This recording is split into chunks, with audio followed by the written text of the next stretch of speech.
Hi, I'm Dr. Eric Westman, and this is the Keto Made Simple podcast. Hi, Dr. Eric Westman here, and welcome back. It's my great pleasure to introduce Dr. Jen Unwin. I've known Jen for several years and met her at international meetings, and I'm thrilled to have you on. Thank you so much, Eric. It's lovely to be on. It's my favorite subject that we're going to talk about, so I'm sure it'll be fun.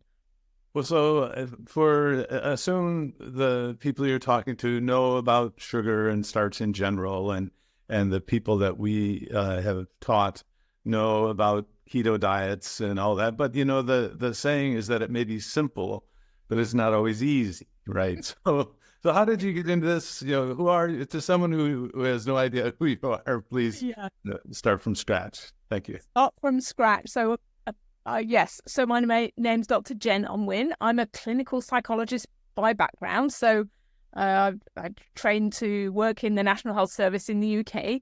And I specialise, I'm sort of saying specialised because I've actually don't work in the NHS anymore, but I specialised in helping people with all kinds of chronic health conditions to live the best life they could. So it was my job to help them to focus on their quality of life, their mental well-being, because we know that can help them to manage with chronic pain or disfigurement or life-threatening conditions. So that was my role, usually in a hospital setting, sometimes in a community setting.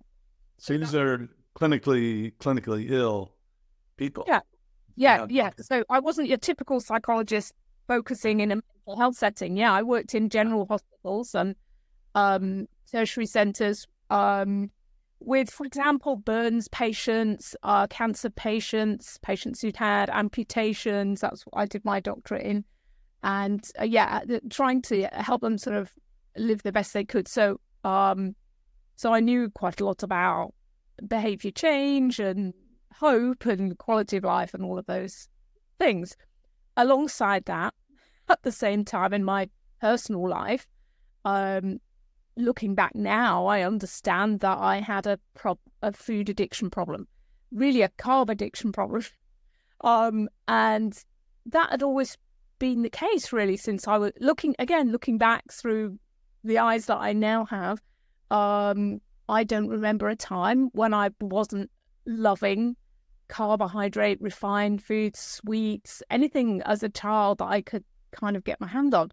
And then obviously as a young person, so then that led me to be an overweight child, which was quite an unusual thing in the UK at that time. There weren't so many. I was the only kid in the class that was sort of overweight. Yeah, well, same here. There was one or two. Yeah. Yeah, one or two. And then you kind of, oh, okay, this isn't so great.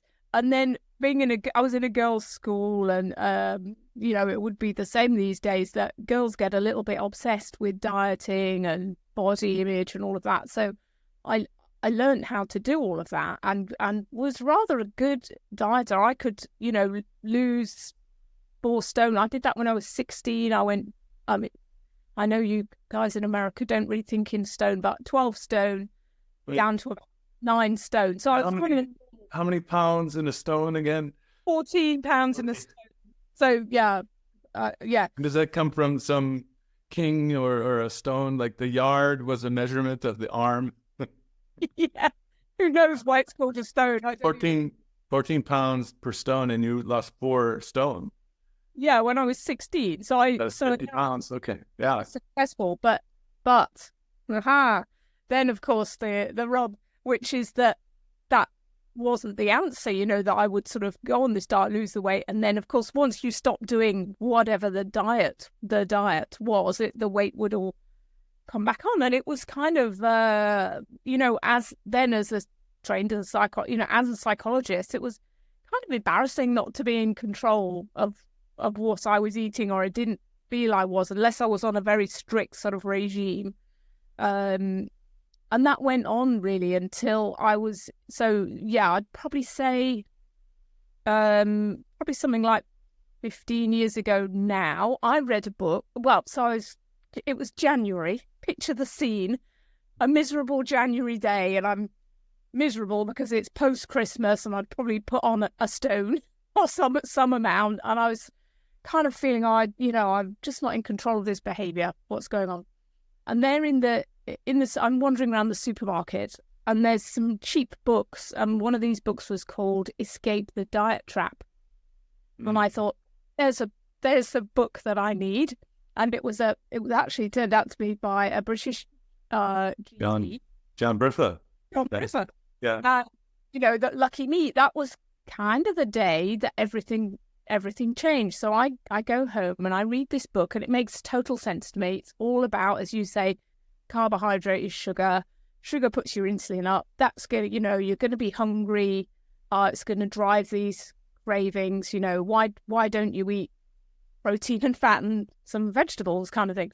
So I'm a bit of having done many a diet, so it was kind of right. I'm diving straight into this. So I dove straight in and cut everything out, went sort of cold turkey. And I mean, you can only imagine how bad I felt for about 8 days. Because I was in withdrawal. Right. Major sugar withdrawals. But fortunately in the book he'd said, you're going to feel bad for about a week. And I did. But then the lights came on, and I actually couldn't believe how well I felt, and how energized and everything. So I'm telling David. So for those in the audience that don't know, my husband is Dr. David Unwin. He's a general practitioner here in the UK. And I'm saying to him, well, Dr. Briffa says that there's more sugar in cornflakes, than there is in sugar. And he's going, well, that can't be right. That makes no sense. But I'm sort of drip feeding him these bits and pieces, and he can see how well I'm feeling suddenly, how cheerful, how kind of energetic. So he gets a little bit interested. Even in a dreary UK January. Yes. I'm never usually cheerful in January in the UK. I did suffer from a bit of seasonal affective disorder. But I didn't mean to make fun of that. But it's true. But before low carb, but now I never get that now. So that's been another side benefit. So this goes on for a while. And David's kind of ignoring me because he's obviously seen it all before. He's seen me do the diet and then put the weight back on, do the diet. But let's just say I've never heard this detail of the story. I thought you were both kind of on board all at the same time. This is great. Yeah. So he's kind of, oh no, another crazy scheme. But then I think he could see the logic of it. I could see the physiology was right and what was happening, and I was losing weight, feeling more energetic, and it sort of coincided with a time when he'd got really disaffected with general practice. He thought people were just getting sicker and sicker, and there were more and more people with obesity, more and more people with diabetes, and it was coming to the end of his career, as he thought, and he was a bit sort of fed up with it. Yeah. So little did we know, but actually looking back, we think he was probably pre-diabetic or type 2 diabetic. His blood pressure was going up. He was putting on a bit of weight. He was very, very sleepy in the afternoons. Liked a little nap in the afternoons. So looking back, that was going on. And I was sort of so energized by it. I said to him one day, we've never combined our sort of knowledge and skills into a project. And before you retire and I, finish with the NHS, how about we do a project that's kind of fun, and we're just doing it out of interest and putting our skills together, really. So what we did then was we started a group in his practice, which hardly any doctors in the GPs in the UK would run a group. They'd always sort of, see patients one-to-one. But because I was used to doing that at work, I said, well, you find the patients and we'll run this group. So we started with patients with pre-diabetes because we were a little bit nervous about doing something new. So we just wrote to all the patients with pre-diabetes in his practice and said, who wants to come along and maybe do this kind of lifestyle intervention for patients with pre-diabetes. And so that was about 13 years ago now, I think. And I don't know if people know, but that's just been the most incredibly successful project. He's well known now all over the world. He goes, as you say, speaking on the international circuit about diabetes remission without drugs. And I think we're nearly up to 150 patients now in diabetes remission without drugs, and lots of others who've massively improved their condition, come off all kinds of medications. They just haven't necessarily got right over the line for the definition of remission, and he's probably got the best results. And then you were able to assemble the money savings from the payer perspective viewpoint, right? Exactly. Diabetes drugs alone, his practice saves, I think it's now £70,000 a year, compared to the sort of other practices in the area. But obviously, it's not just diabetes drugs that people come off. As you know, it's antihypertensives, it's antidepressants, there's all kinds of other drugs that get deprescribed. So the practice probably saves over £100,000 a year, on drugs. So the practice is a general practice. It's not obesity medicine specific, right? Yep, it's just anybody and everybody in a geographical area gets a general practitioner in the UK, and you would go to them. They're your primary care physician. You'd go to them with any health concerns, and then they might refer you to the hospital. So probably there's been. So he told me the other day that he's not referred a single patient to the hospital for a foot ulcer or anything like that in the last 15 years. I just had a former patient who relapsed, has all the resources in the world and the best medication care, just lost 2 toes to diabetes, because everything was managed. But so that's fantastic. But just to put that in perspective, people are coming to him and to you in this group setting, and you're telling them to cut down the sugars and starches, and they're given a choice. So most doctors in my area never give a choice. They just give medicines and all that. What was the uptake or interest among these general patients? Yeah, I mean, fantastic. It's been amazing. And since that project, it's grown really. The other doctors have sort of come on board. The practice nurses have come on board. I mean, it's taken years for it to sort of filter through, but now that the whole practice sort of practices in that way, and we'll say, perhaps if a blood test comes back and it's either borderline or just into the diabetic range, you say it's a choice. You could start lifelong medication today, or we could try a lifestyle approach. Are you interested? And again, he says, I think in about 15 years, he's had one person say that they weren't interested and they just wanted the drugs out of all the hundreds that he's seen. So, there's a false perception or a perception that it's going to be hard, right?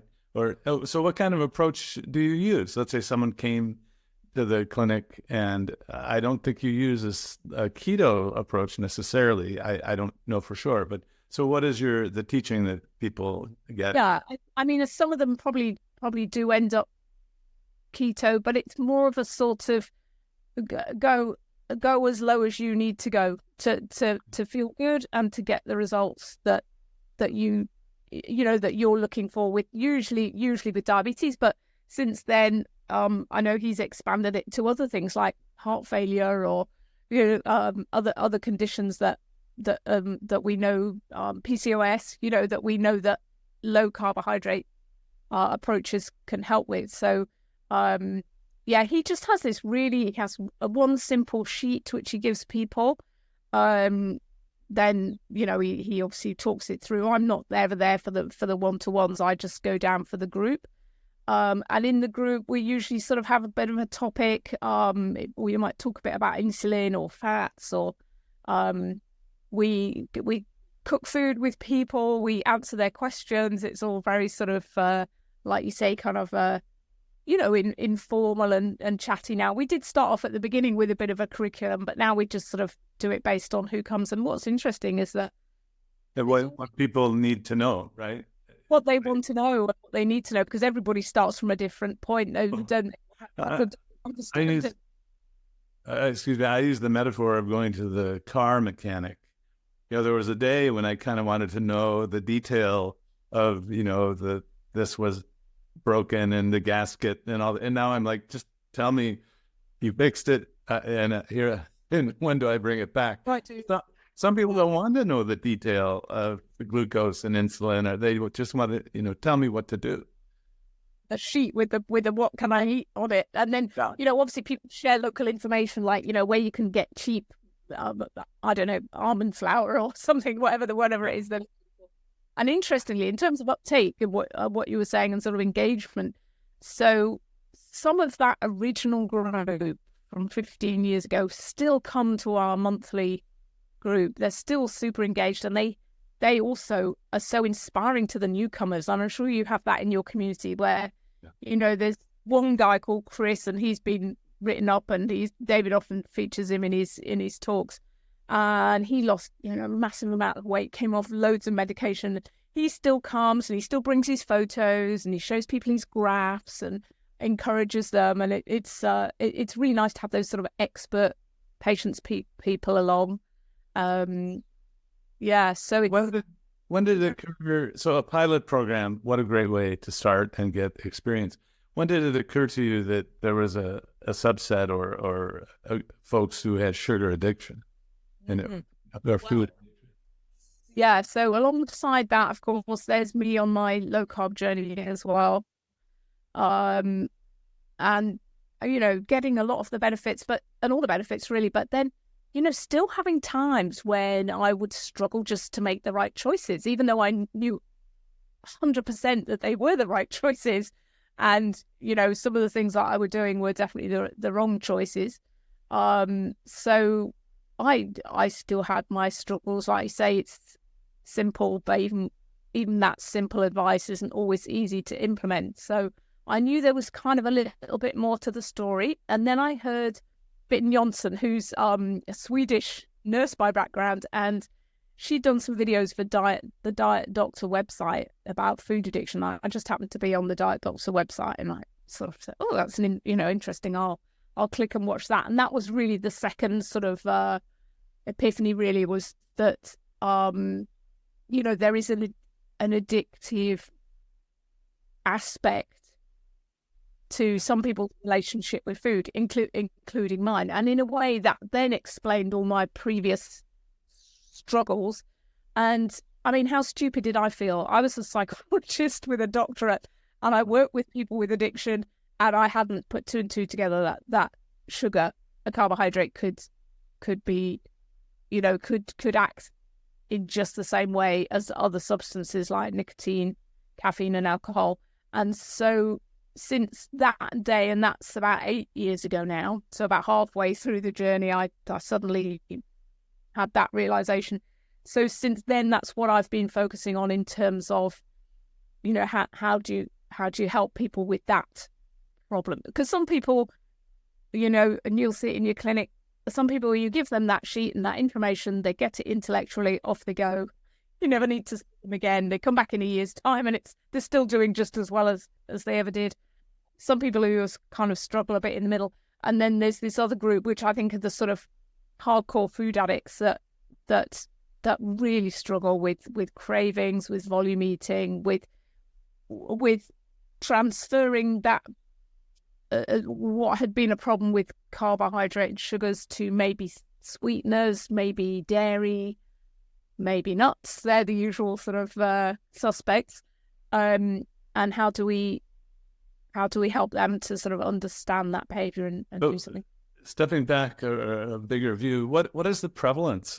How common is sugar addiction? And I know there are a whole lot of publications about this. So, and then people may not want to report or say it for embarrassment. But in your experience, how is this a common thing?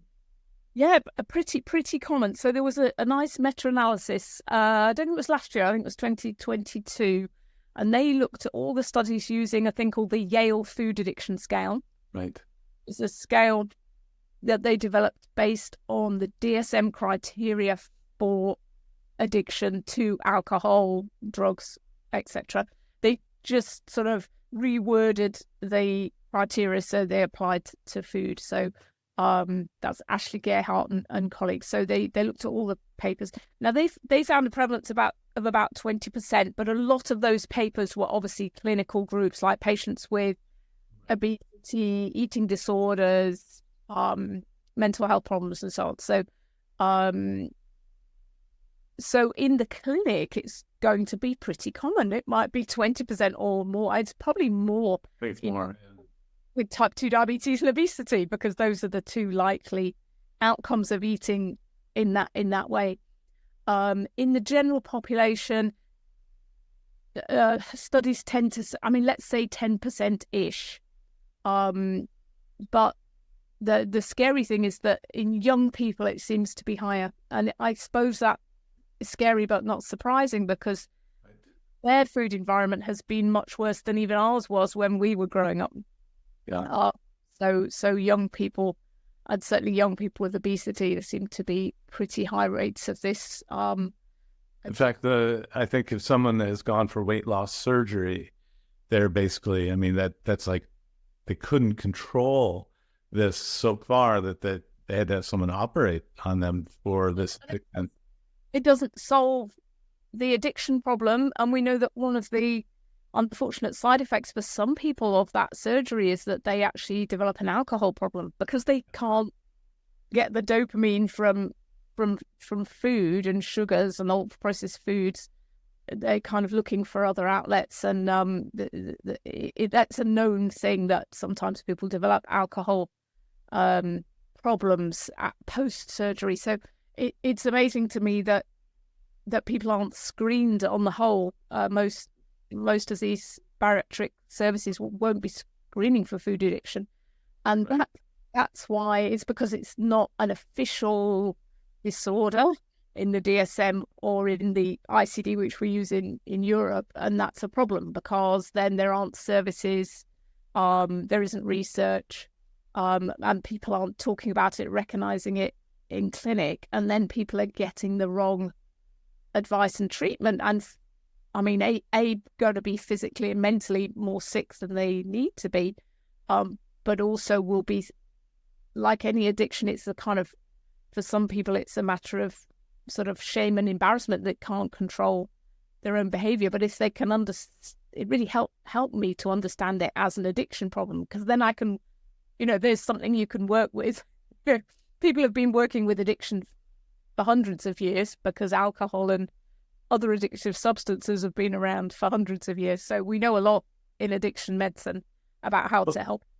The striking similarities between tobacco addiction and nicotine hit me. I spent 10 years helping to develop new treatments for smoking cessation. We would always add to the behavioral quit day or stop smoking cold turkey day, some kind of medicine. I studied nicotine gum, nicotine patch, nicotine spray, nicotine inhaler, and I worked with the inventor of the nicotine patch who came up with the idea of Chantix, before it was Chantix. So now, looking back, my parents all smoked, and everyone smoked in the 60s and 70s in the U.S., and then the Surgeon General report came out, and a lot of people quit, but like 30, 40% still were all smoking. Can you imagine? And then if you grow up with it, my father was a doctor. Didn't occur to him that it was an addiction. Everyone smoked. So now I feel like it's kind of a similar process we're gonna have to go through with sugar. Absolutely. And there's a couple of points there. One is that, you probably know that when the writing was on the wall for the cigarette companies, they bought up all the food companies. Yeah. We shouldn't laugh. It's tragic. Yeah. It is really sad. But then they brought their marketing, and the food science side of it.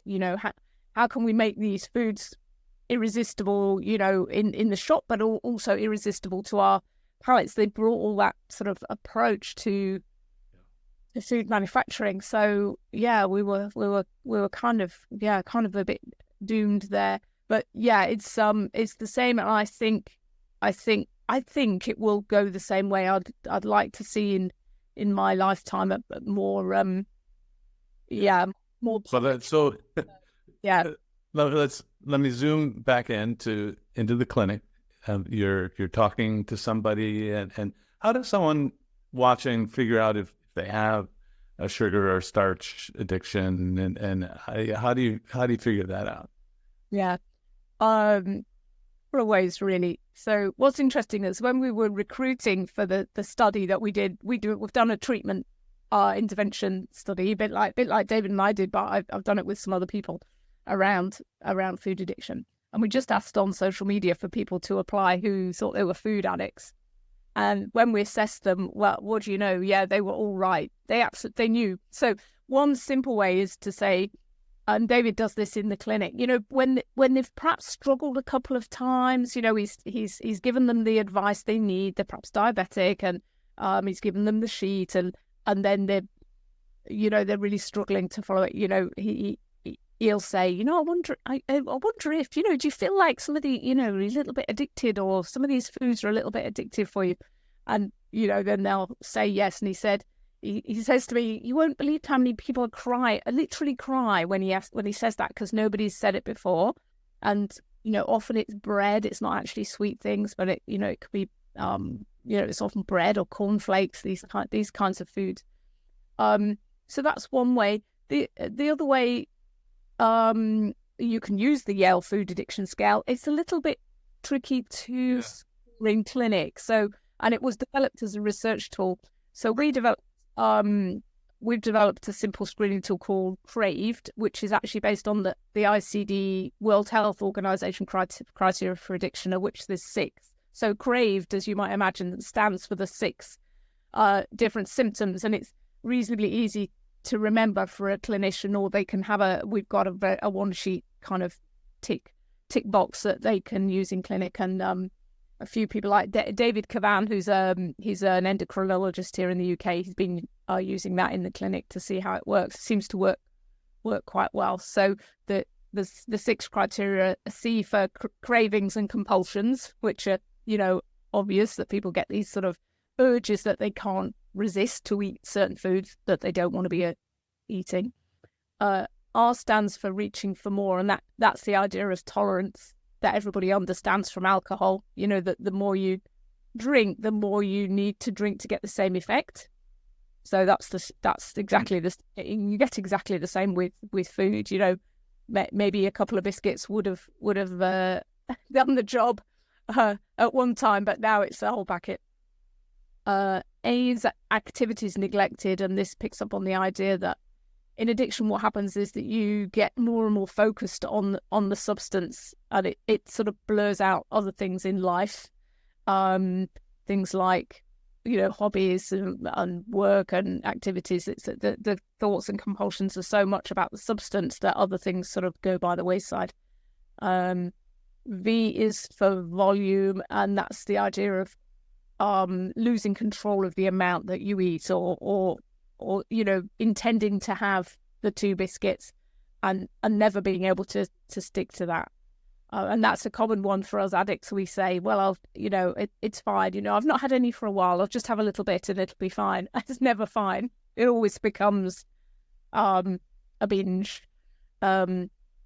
E is for exclusion, and that's the idea of withdrawal symptoms. So when you try and cut out sugar and carbohydrates, processed foods, do you get withdrawal symptoms? And that can be things. It could be mood changes, could be shakiness, dizziness, gastrointestinal problems, sleeplessness, headaches, all the things that people typically report when they, as I did, try and go sugar-free in one fell swoop. And very, very practical and memorable. And but it for an individual going through it sometimes is hard to see. I had someone who came in all earnestness back in the smoking cessation days. He came in and said, Doc, I know how to fix my craving for cigarettes. And I said, well, wow, this could be a new treatment. And I started to write it down. And he said, when I smoke, my cravings go away. And to me, as a practitioner, it's like, well, duh, but people come in thinking, well, but I crave it, I need it. What's remarkable about a kind of cold turkey sugar and starch withdrawal or abstinence is that for most people, the cravings don't go on very long. Like, has there ever been a comparison of different withdrawal syndromes? It seems to me the carbohydrate one for most people is relatively short. Yeah, I think the actual sort of physical withdrawal is about a week, isn't it? Something like that. But then there can be these kind of intense, cued cravings. And that's the problem with food, of course, is that, we have to eat. And unfortunately, our food environment is so crazy that, you go to the petrol what would you call it? A gas station, you go to it. And you're just confronted with all those drug foods. Fast food places, it's just everywhere, and advertising, it's on the television. And I think if you've got a drug or alcohol problem, I'm not saying it's easy, but you can stay out of the bar. You can, at least for a while, right? While not have booze in the house. We have to have food in the house. It's like, what food is safe for us, and that's always very individual. I mean, there's some really obvious culprits that people always need to cut out: the sugar, the refined carbohydrates, the ultra processed foods. They need to go, the grains and so on. But then there's all these grey areas around dairy and nuts, and alcohol is another example. Should people with a food addiction drink alcohol? So it kind of gets complicated, and it's in social situations, that's a thing that certainly in early days that people really struggle with. People know that they love cake or have loved cake, so they're offering them cake. They bring them presents that are foods that they don't want to be eating anymore. They have to have all those conversations. And I think if someone's giving up alcohol or drugs, all their friends and family go, yay, good for you. And when we give up cake and fries, some people say, yay, good for you. And then some of our family members and friends feel threatened by that or don't agree with that, and will be trying to push back against it. And all of those social situations can be a challenge for people. So any practical pointers for the person who goes to the holiday gathering, and if you don't eat grandma's pie or cake, their perception is that they don't love you? And I mean, how does that get mixed up, and how do you deal with that? Yeah, it's sort of it's a complicated thing. I mean, I usually say to people, if it's a gathering and a sort of buffet situation, nobody minds if you take something as an offering to a buffet or a gathering.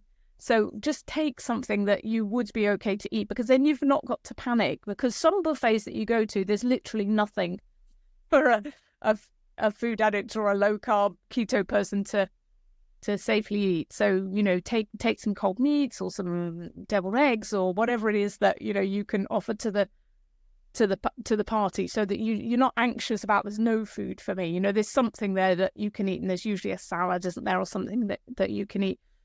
I think if people are close, I had to do this with David's mom, an amazing cook and lovely, lovely person, and always loved to cook everybody their favourite thing when they would come round. And she took a long while to sort of understand, because she's in no way does she have this problem. She's one of these people at the other end of the spectrum that she has chocolate in her cupboard from the 1970s that she's not eaten.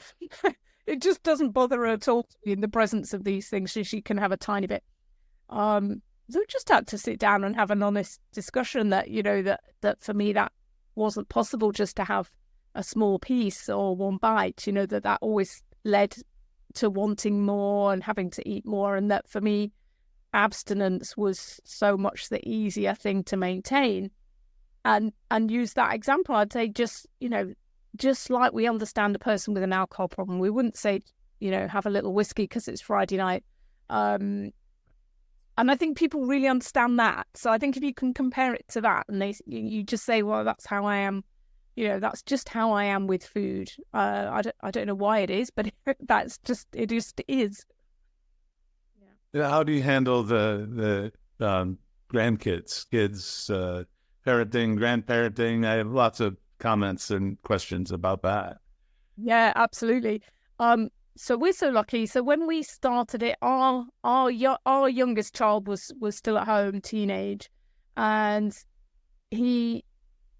I would sort of leave him if he wanted a bag of microwave rice with his dinner, then he could do it. That was up to him. We didn't force it on him, but eventually he and we've got 3 children. The older 2 all came along. They just over time realized that if I cooked them a meal, they enjoyed it. They felt better afterwards.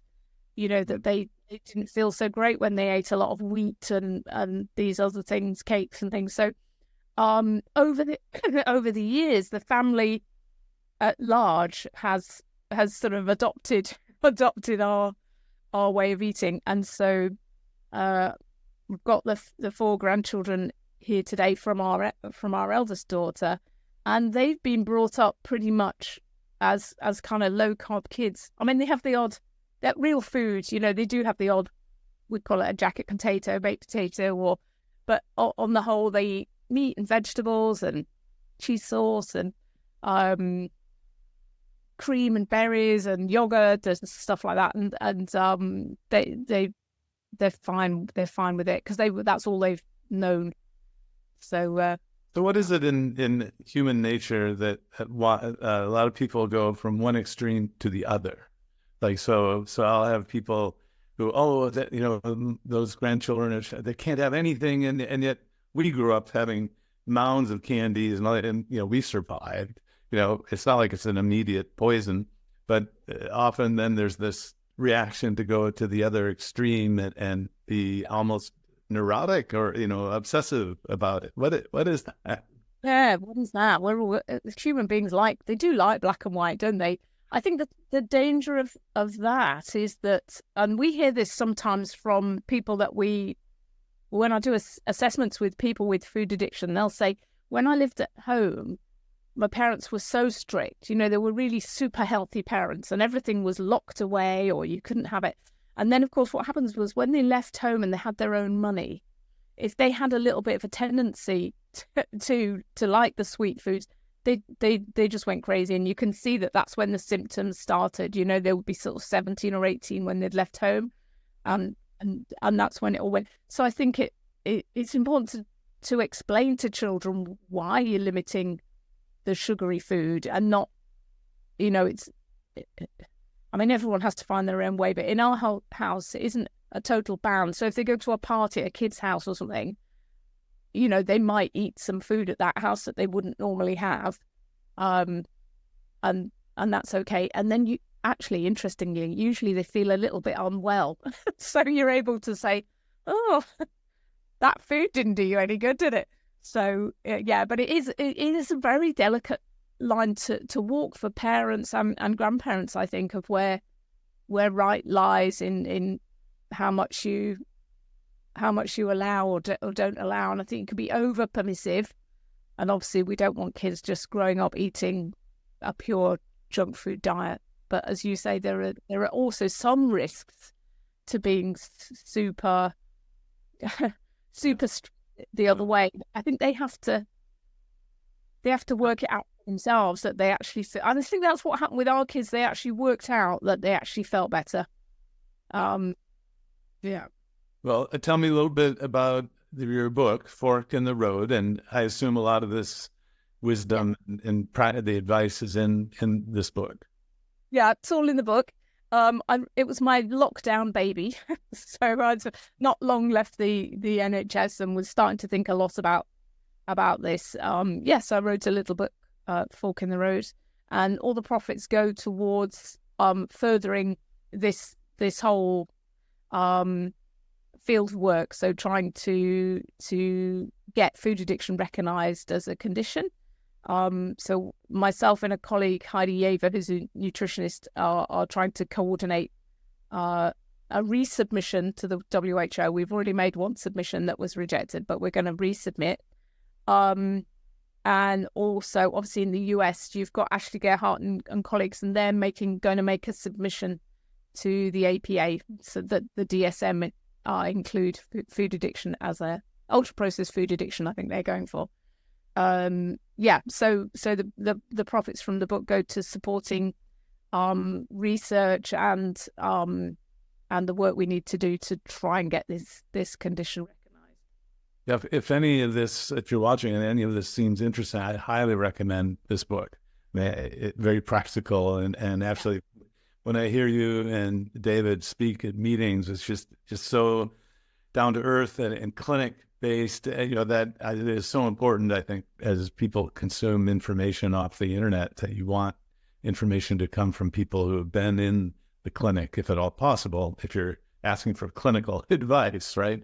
You don't ask the bodybuilder in the gym how to reverse diabetes, so that's fantastic. Now, have you received any negative, like any pushback from having this sugar addiction concept, and which I believe in, of course, but yeah, I mean, just the odd tiny bit on Twitter, as we used to know it, on X. Occasionally there's there are people on there who are kind of anti that message, but on the whole, a great deal of support. When you tell people about it, they just say, "Oh yeah, that's me," or "I know somebody," or So as you say, the book's supposed to be. It's really simple and practical. Read it yourself, and then I often recommend that if you've got a relative who doesn't understand it, they can have a read as well, because it's only a small book. It's not a great big scientific tome. It's just the basics of the. Yeah. It's not off-putting like some of these other tomes. We've come a long way because a long time ago, doctors would get in trouble for talking about food or sugar or telling the baby or the mother that you could actually eat real food when you were weaning a baby. That was prof notes, of course. So I think in general, there's acceptance of this now, and just want to make sure. Can you hear that? I'm afraid the noise is picking up here. I can't hear it at this end, but. Okay, well, I'm going to just keep going through then. So back to the more of the interview. Don't you feel like there's more acceptance now than there was some years ago? I mean, we've really noticed a big change. So the first few conferences that David spoke at, he actually got booed, and people wouldn't talk to him. Some of the dietitians were said he was harming people, and it was all. He got quite a lot of negativity, but that's a long time ago now.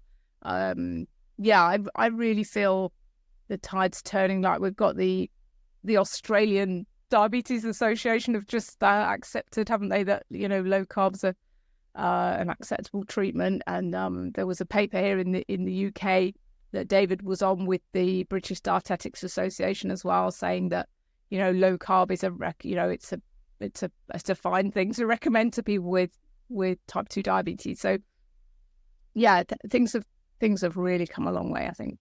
On the sugar and ultra processed food addiction front, tell me a little bit about this meeting coming up.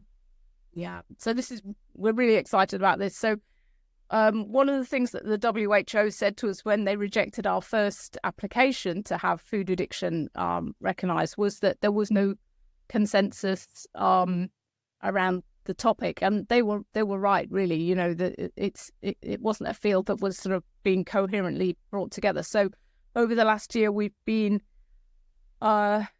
in small groups talking to researchers, clinicians, and anyone who we can find who has some expertise in this field. And we're pulling together a consensus document, which is all the statements that all those people who took part feel they can agree. And quite a few of them are coming to speak. So it's in London on May the 17th that we're going to launch this consensus. And it's going to be a celebration of that work, but also the beginning of our next steps of submitting that to the WHO. So we've got people like Robert Lustig, Vera Tarman, who I know has spoken to your community. We've got David Wiss and Timothy Bruton, who will be talking about the interrelationship between food addiction and eating disorders, which is a topic of a lot of interest in the clinical world. We've got, who else have we got? Susan Pierce-Thompson from Bright Line Eating. We've got Nicola Vina, who's very well known in the sort of neuroscience side of is sugar addictive. Yes, she's done animal studies with A lot of animal studies with sugar and the brain. Unfortunately, I can't make the meeting, but I'm on the consensus panel and will and wholeheartedly a part of this from the aspect of when you take away sugar and ultra processed food using a keto diet, those symptoms will go away. You won't crave those things anymore. In fact, I will often use the sort of it's sort of humorous, sort of not. Someone will say, "Well, you have to have fruit, don't you?" And I'll say, "Well, no. Ask me if I crave fruit," and people will go, "Well, what do you know? What do you mean?" And say, "No," I say, "Ask me if I crave fruit," and then they'll get around to, "Do you crave fruit?" And I'll say, "No, I don't eat fruit." So do you crave cigarettes? Yep. No, of course not. So. It's hard to wrap your head around the food. Well, and so people say, "Well, you have to eat." What's your response to that? Yeah, we do. Just eat real food. Yeah, you don't have to eat junk. Don't eat junk. Eat as nature intended. Meat, fish, eggs, low carb vegetables. Yeah, that's. Well, I feel like I could talk for hours, and I have to wrap up. The fascinating thing is you both are so energetic and have time to not only help people in the clinic, and actually I hope to talk to David at some point where you said he was going to retire, and now, of course, he's not retired at all. No intentions of retiring. I hope you don't either. So, but to have the clinic and then expand it to national and international scope is just really hard and difficult, a lot of time. And thank you so much for what you're doing. A pleasure. Thank you. And let's talk again soon. I hope to see you at a meeting soon as well. Yeah, and do join online, everybody. You don't have to be in London. You can get a live stream ticket and join us online. Mention the conference again, please. Yeah, so May the 17th in London. If you look on Eventbrite at International Food Addiction Consensus Conference 2024, and you can get a live stream ticket if you're over there in the States. We'd love to have you join us. Thank you so much. Thank you.